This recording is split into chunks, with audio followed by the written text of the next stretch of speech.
ଆପଣଙ୍କ ମାଧ୍ୟମରେ ମୁଁ ସମସ୍ତଙ୍କୁ ନମସ୍କାର ଜଣାଉଛି। ଯେହେତୁ ଆଜି ହେଉଛି ବିଜୁ ବାବୁଙ୍କର 70ତମ ଶ୍ରାଦ୍ଧବାର୍ଷିକ ଉତ୍ସବ।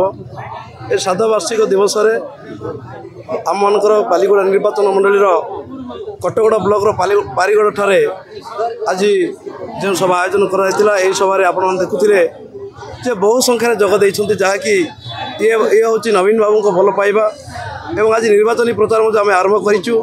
ନିଶ୍ଚିତ ମାତ୍ରାରେ ଏହି ଜାଗାରେ ଆମେ ଯେତେ ଥର ମିଟିଂ ବସୁଛୁ ନିଶ୍ଚିତ ଫଳପ୍ରଦ ହେଇଛି, ଶୁଭ ହେଇଛି, ଯାହାଫଳରେ ନିଶ୍ଚିତ ମାତ୍ରାରେ ମୁଁ ଭାବୁଛି ଯେ ସମସ୍ତଙ୍କୁ ମୋ ତରଫରୁ ମୋର ବାଲିଗୁଡ଼ା ନିର୍ବାଚନ ମଣ୍ଡଳୀର ସମସ୍ତ ଭୋଟର ଭାଇ ଭଉଣୀମାନଙ୍କୁ ମୁଁ ମୋ ଆଶୀର୍ବାଦ ଭିକ୍ଷା କରିବି, ଭୋଟ ଭିକ୍ଷା କରିବି। ଯେହେତୁ ଆସନ୍ତା 20 ତାରିଖ ଦିନ, ମେ ମାସ 20 ତାରିଖ ଦିନ ସମସ୍ତେ ବିପୁଳ ମାତ୍ରାରେ ମୋତେ ଶଙ୍ଖ ଚିହ୍ନରେ ବିପୁଳ ମାତ୍ରାରେ ଭୋଟ ଦେଇ ସାଂସଦ ଏବଂ ମୋତେ ଜୟଯୁକ୍ତ କରିଲେ ମୁଁ ଭାବୁଛି। ସେଥିପାଇଁ ଅନୁରୋଧ କରି ସମସ୍ତଙ୍କୁ ଭୋଟ ଭିକ୍ଷା କରୁଛି, ସମସ୍ତଙ୍କୁ ଆଶୀର୍ବାଦ କାମନା କରୁଅଛି।